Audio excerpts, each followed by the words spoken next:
it's only there that I'm about to bring in the rotation and the haul. So like in the back cast, I then start rotating the forearm across over the elbow, and then I rotate the hand over the wrist, and then I haul. Could you show us with a cast, John? I can. Now the key, just before I do it, the key to the haul is don't haul off to the side, only haul in the plane of the rod. Just like this morning we were talking about, the maximum benefit you'll get out of your rod is if your rod is being bent in the plane of the loop. Right? Remember that this morning? The same with distance casting. You want the rod to be bent in the plane that the loop is stacked. Right? So when you get to that position, you haul. You don't want to haul out there. That'll just deviate the tip, not so much on big heavy rods, but the lighter the rod, the more the distortion you'll get by hauling out there. You want to haul down the rod, so at that stage the rod is past the vertical and the haul is pulling down the rod. So as the rod rotates over, the haul is okay.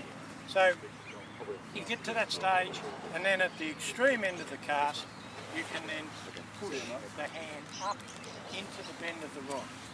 Don't rotate it over like that, because that just drags the back end of the line down, opens the loop up.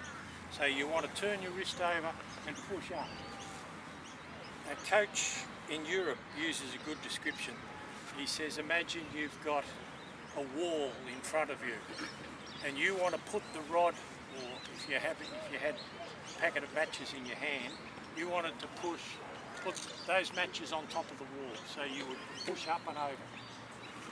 Don't just rotate the wrist over and down, rotate it up and over.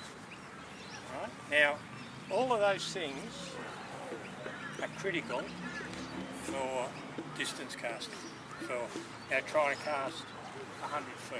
And they're absolutely fundamental if you want to cast further than that. So I'll put together a video for each of you which goes through all that in some depth, so you don't have to worry too much about it. You'll have it for record. So, did you show us on the rod what you were just talking about though, John? No, if I can grab this. I'll get a rod. Send Steve. Sorry? What rod are you after?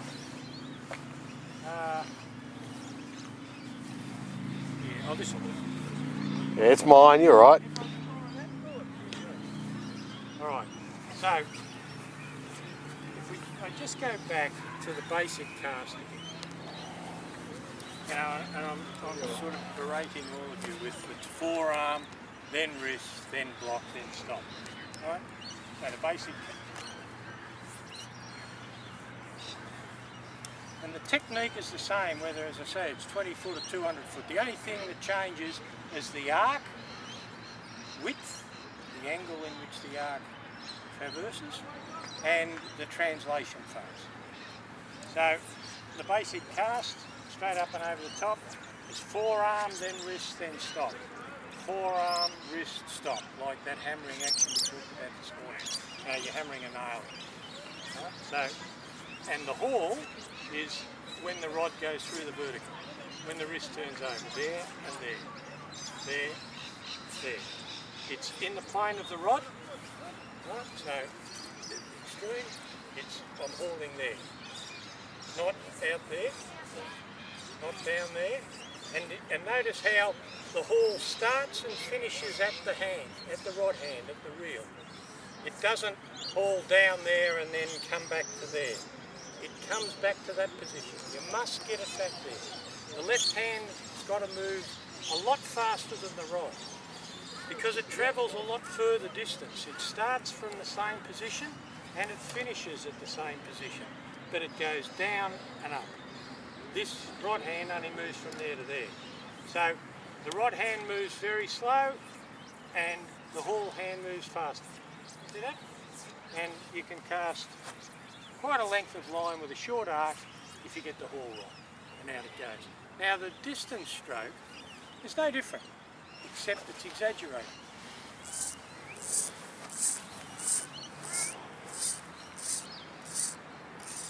So, with that, I'm talking same as I went through before. Pulling back with the forearm, late rotation and late haul. Alright, and get the loops stacked in the plane of the rod. Up there. And the delivery straight over the top. Alright? That's soft. Yeah, it is. Yeah. You did So, well. If you can see, hopefully, and I'll do a video for you that's slowing it all down, but see, all forearms, no wrist, and you can lock the rod in under the forearm. Back to there. All forearm. Wrist and forearm rotation at the end.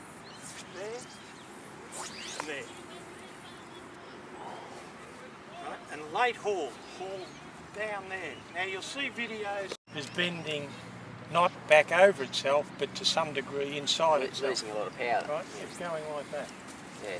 So you're cycling the loop. So come back and just watch the two hands. There, and back. And the loops will go over themselves. See that?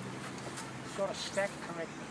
And you do that by watching the hands. So the wrist, first the forearm, then the wrist, then the block.